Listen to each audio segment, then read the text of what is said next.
All right. So within the NIST cybersecurity framework, you've got 5 pillars: identify, protect, detect, respond, and recover. And across those 5 pillars, you really have a lot of different controls that need to be measured. One of the things that's really important for a lot of organizations for that is the virtual CISO role.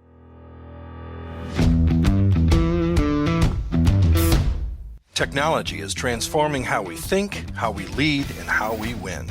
From InterVision, this is Status Go, the show helping IT leaders move beyond the status quo, master their craft, and propel their IT vision. Welcome to part 2 of Measuring What Matters. This 2-part series explores the importance of measurements and what to measure when it comes to your cybersecurity program. In our first episode, we went outside the field of technology to the world of professional golf. We spoke with former professional athlete Allison Duncan about the tsunami of data she had to process as a professional golfer. She led us through what she measured that mattered.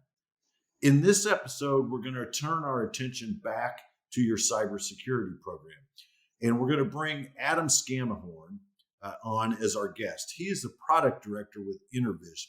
And Adam and I will dive into the importance of measuring your cybersecurity program, what metrics matter most, how to establish a metrics mindset within your organization.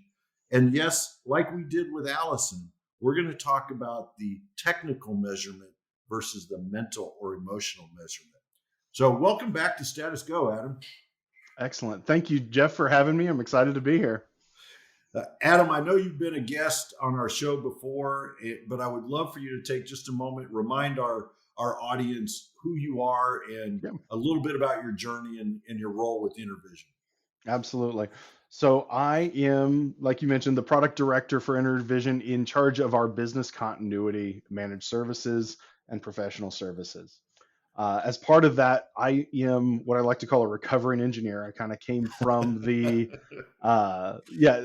management of our IT teams that built the disaster recovery as a service and backup as a service offerings that then transitioned into ransomware recovery and other security offerings that all based around risk that might pose to an organization, specifically interested in preserving uptime, right? So all of the things I lead, it's all about making sure organizations remain able to do business. So, excellent. And for our listeners, I've known Adam for years. In fact, he was the engineer involved when my organization, it's probably been 10 or 12 years ago, something like that now, Adam, that we went cloud with disaster recovery as a service. And so absolutely, that's where Adam and I met. Well, let's dive in and let's talk about measuring a cybersecurity program. Where do you start? What's a good framework or benchmark that you recommend or that you use when going in and talking with clients? Absolutely. So when we talk about risk and we talk about cybersecurity, we want to do some kind of an analysis that's useful. And when we break down cyber risk analysis, they can come in 2 flavors, either a qualitative analysis or a quantitative analysis. Qualitative being a way to gather results that are measured and translated into numbers, but there are subtleties behind those: feelings, actions, things like that. Where quantitative analysis are more about the data that's collected that can be analyzed. So qualitative analysis, they can be quick, but they're often pretty subjective, right? Okay. On the other hand, quantitative analysis are a little more objective. They have more detail, contingency reserves, kind of go, no-go type things. And so they can be significantly more expensive and more time costly. So when we go and look at those things, we use the NIST cybersecurity framework, the National Institute for Standards and Technology's cybersecurity framework, to do a more quantitative measure around the controls that are put in place by an organization that's really been the standard for what needs to be there quantitatively. Is the framework something that our listeners can get their hands on and try to do themselves, or do they really need somebody to help them with that? Yeah. All right. So within the NIST cybersecurity framework, you've got 5 pillars: identify, protect, detect, respond, and recover. And Mhm. across those 5 pillars, you really have a lot of different controls that need to be measured around where we're doing each of those things across Mhm. networks, across our people, across our devices, and what the actual components are that fill those from a people, process, and technology standpoint. It is a place where you want to have a partner come in and help you do that analysis, right? A lot of times, if you're just answering questions yourself, it's real easy to lie to yourself, to be Uh, naive, to yeah, kind of yeah, fit into a world where you're like, well, we kind of do this, right? And we kind of yeah. do this, and that fills this control. But if you've got someone who's got a little bit more experience, one of the things that's really important for a lot of organizations for that is something that's fairly new in the industry is the virtual CISO role, right? So Oh, yeah, you've yeah, got yeah. a virtual chief information security officer that can come in and help an organization from a perspective that has seen a lot more than a Mhm. single person working inside of a single industry. And so they can help along with that organization look at themselves a little bit more objectively Yeah, yeah. and measure themselves. I was going to say that independent view really helps it be more objective. Well, as you're thinking about the scorecard and implementing a framework like this and measuring controls, how do you deal with changes in your environment or changes outside your environment? Yeah. So obviously being aware of what's changing both in the world around you as well as what's happening in your own environment is crucial. Virtual CISO roles like that can help, and as well as just having someone who guides the security posture of your organization and understanding how the labor impact of that evolving threat landscape happens in cybersecurity as well, especially in small and medium business sized businesses who don't necessarily have IT resources to do more than just keep the lights on, right? Hmm. So leaders in these spaces need to know what's happening, what's changing, what's evolving. And as that happens, we've seen over the last 2 or 3 years, the threat has increased to a level of, for those small, medium businesses where the excuse of, hey, we're too small, we're not a target, we're not regulated, we don't need a Hmm. CISO, we don't need a security posture leader, we don't have anything anybody would want, is another Right. objection we hear a lot from Uh-huh. organizations. But we're seeing more and more that the threat actors are pivoting from a numbers game to go after Hmm. those small organizations, because if we can hold the ability of your business to do business, if we can hold your Hmm. organization essentially ransom from not being able to continue to operate, Yep. you'll pay if you don't have the any other ability than to go on. And the Verizon data breach investigation report from this year even did a pretty neat example on the financial benefits of being a threat actor. And so uh, It's a they took, career path. it is a career path. It's a criminal career path, but it is financially lucrative. Crime does in fact pay, and Uh-huh. so those attackers are really playing a numbers game. If and they very well showed that, if you can go out and buy an attack kit for X and then Mhm. use it this many times, this is about the amount of payout you can get. And Yeah. very Yeah. quickly, if you're willing to put the work in, you can have a very lucrative salary, just hitting as many organizations as possible. And so you don't want to be one of those organizations that is vulnerable to those Hmm. kind of things. While everybody's somewhat vulnerable, you want to be able to react. You want to be able to return to uptime. You want to be able to prevent ransoms and downtime. So being able to measure those things is the Yeah. key to being able to build a strategy to make that happen. But I also imagine that this framework can can seem daunting to a small business, small or medium business. How do you help pick and choose the controls that they need to pay attention to, or how do you message that with them when you look at the entire NIST framework? And gosh, I'm just a small guy. Yeah.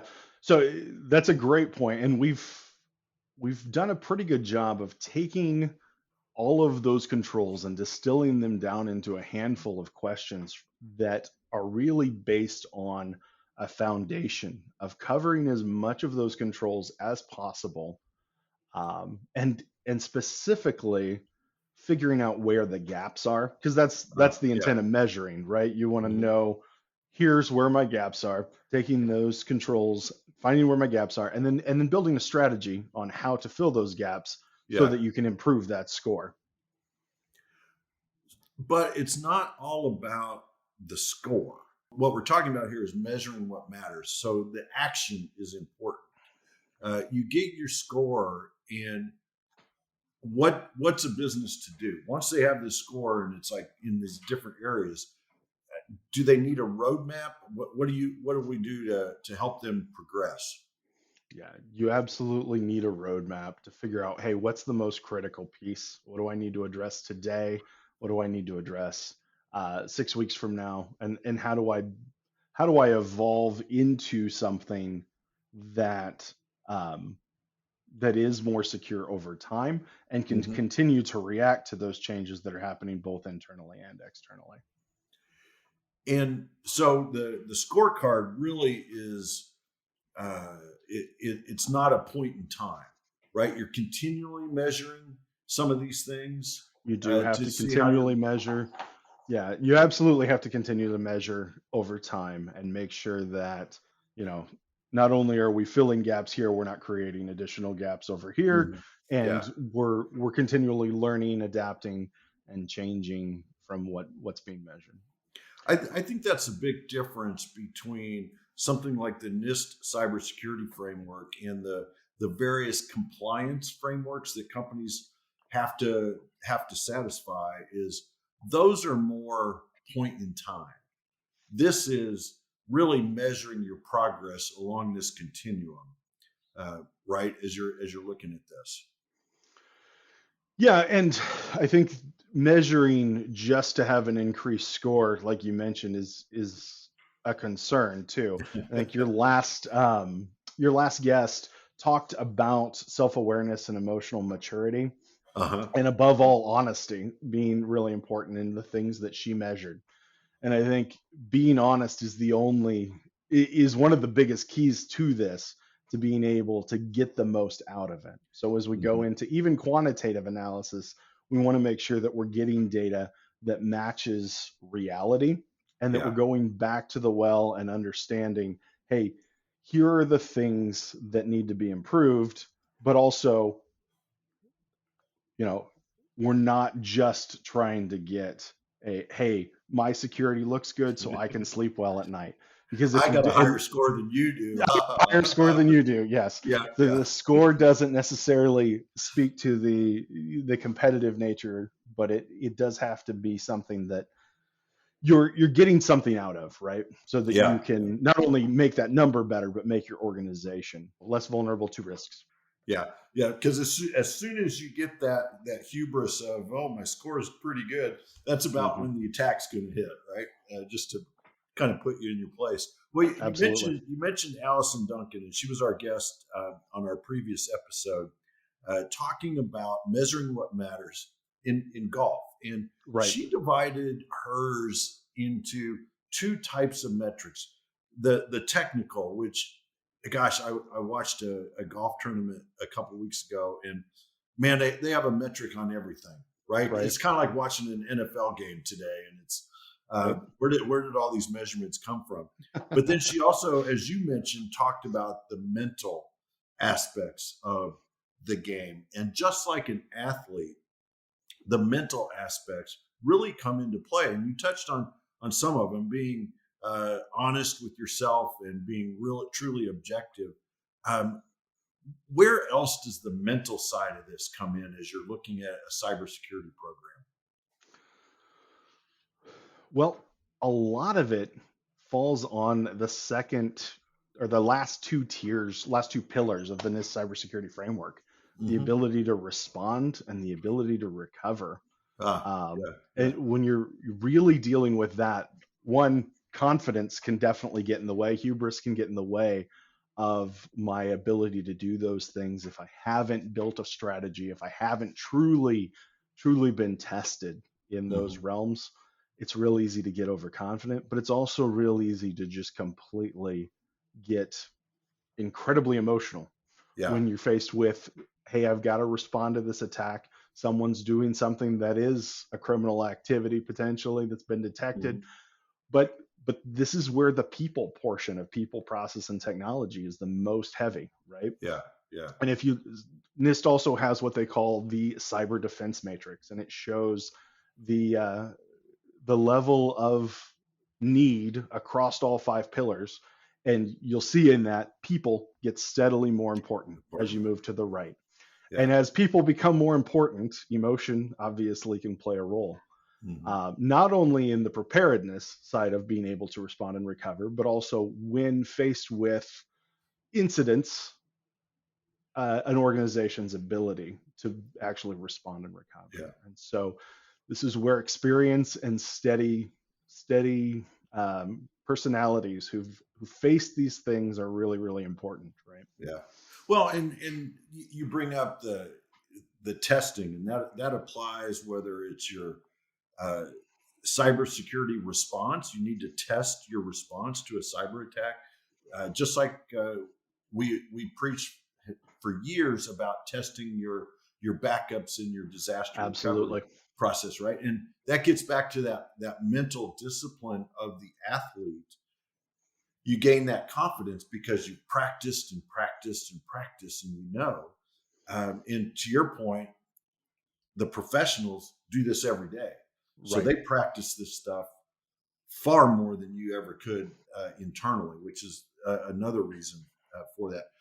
What about when you're looking at measuring what matters? What are some of the gotchas that you have to be looking out for when you're creating these measurements? Yeah, so you have to know what you want to get out of the measurement. First of all, what's my Mhm. goal, right? What Yeah, am I yeah, measuring? What am I trying to achieve? But you also have to choose KPIs or OKRs or objectives that make sense to give you an intended desirable result from that goal. mhm. So in product management, I deal a lot with the idea of a perverse incentive. When you're going to go measure something, this is sometimes called the Cobra effect. And the best example of this is in India when they were trying to reduce the cobra population, they put a bounty on cobra corpses, and you Uh-huh. could get money essentially for bringing in dead cobras. And over time, they found out farmers were now farming cobras. You could breed cobras and make money based off of this bounty. And so those cobras were escaping back in the wild, and the population wasn't decreasing. In fact, it was increasing. And so it had a very unintended result from their actual goal.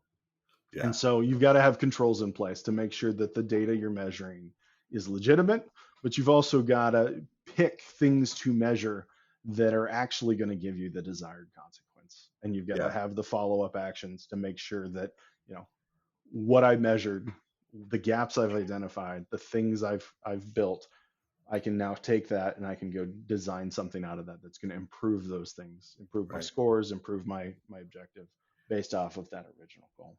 Are they driving the right behaviors? I can remember reading about Tony Say, founder of Zappos, and a lot of their business is call center, right? It's an online shoe company, and so they have this army of people that are answering the phones and resolving problems.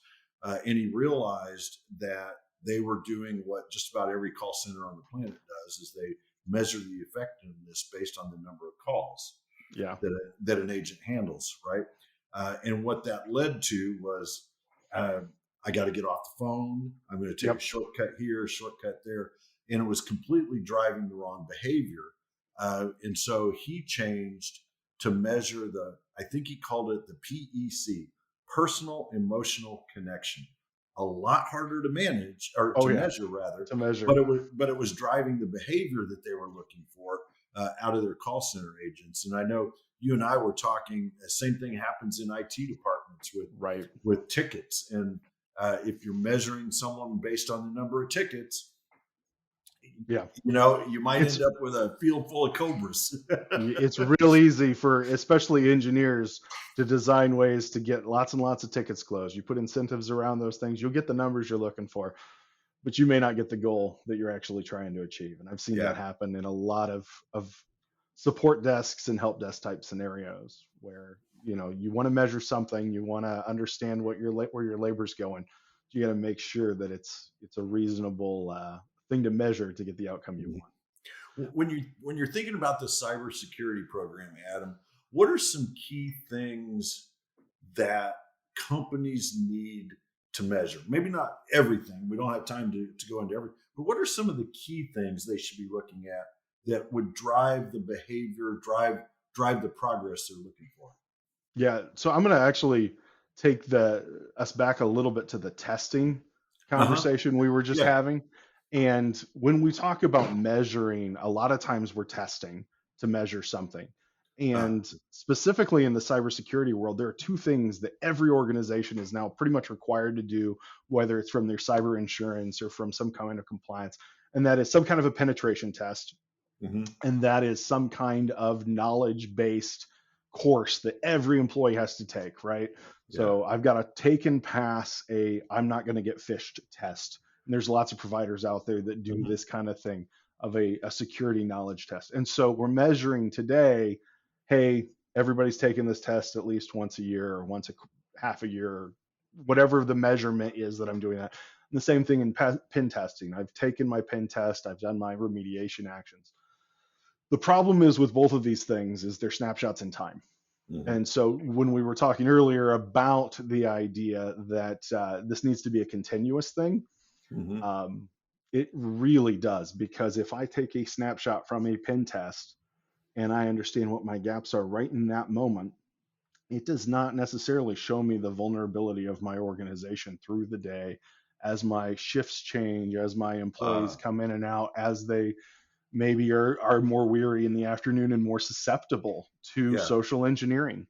And just like that, let's be honest, it's real easy to click through those phishing knowledge based tests and not answer the dumbest answer possible, right? Yes. Like Yes. these Yes. are not hard tests to pass, and they don't necessarily provide real actual security. They're a compliance Yeah. check mark.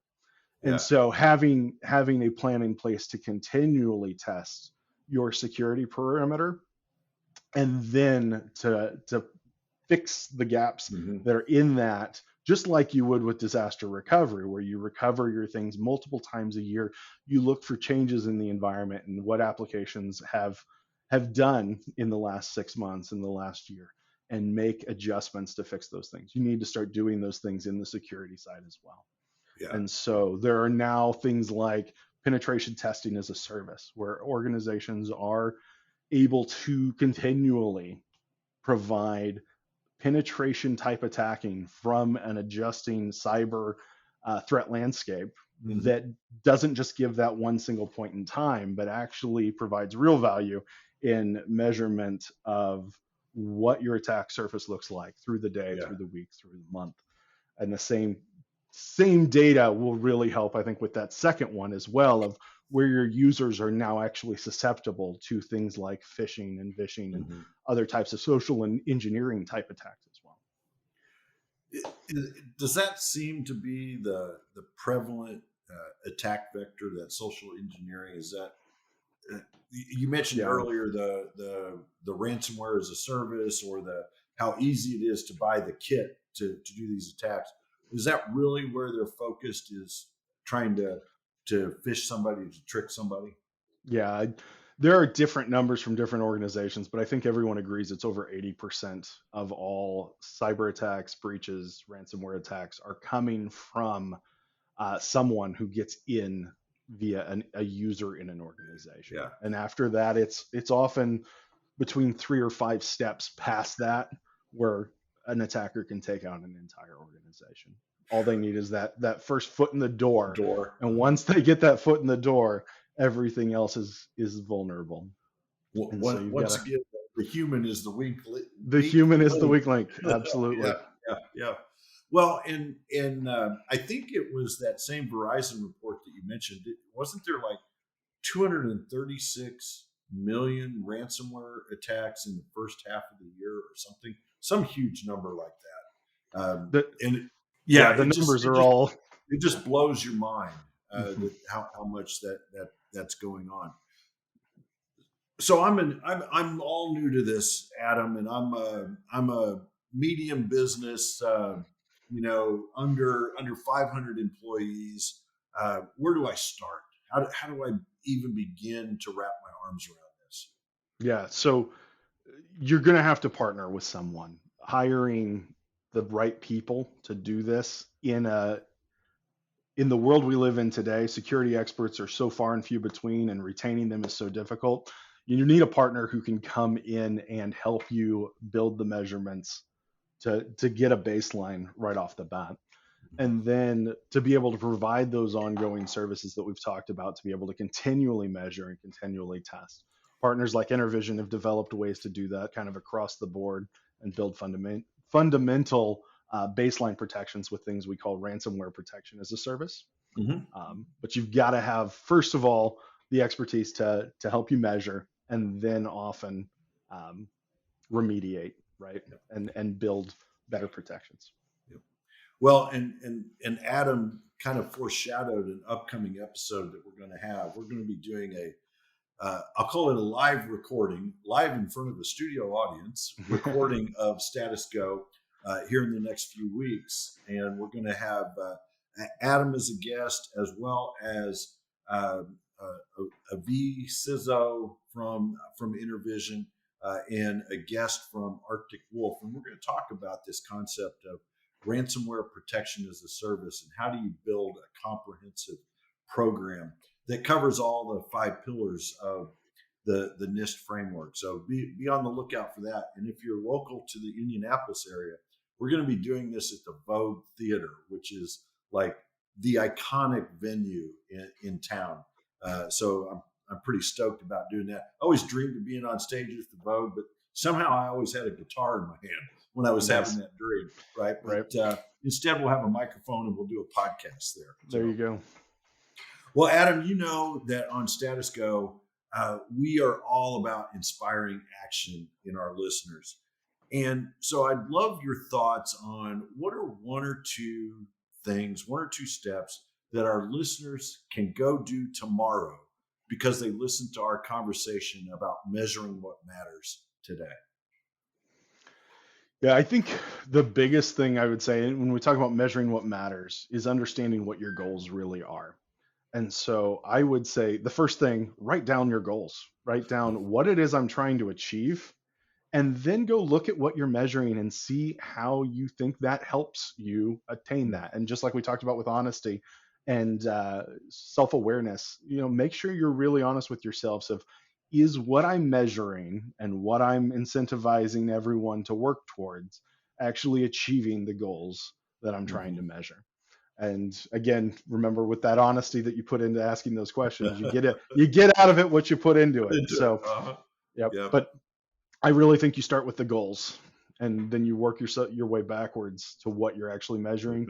To build the right process around that. That is excellent advice. Adam, I've had a great time chatting with you. As always, man, I enjoy our conversations. Thank you so much for carving out time. And probably the next time I'll see you is on stage at the Vogue. Yeah, it probably will be. I look forward to it. Thanks for having me, Jeff. To our listeners, if you have a question or want to learn more, visit InterVision.com. The show notes will provide links and contact information. And I think we'll be able to provide a link to the NIST framework that Adam referenced so that you can go check that out as well. This is Jeff Tunn for Adam Scamihorn. Thank you very much for listening. You've been listening to the Status Go podcast. You can subscribe on iTunes or get more information at InterVision.com. If you'd like to contribute to the conversation, find InterVision on Facebook, LinkedIn, or Twitter. Thank you for listening. Until next time.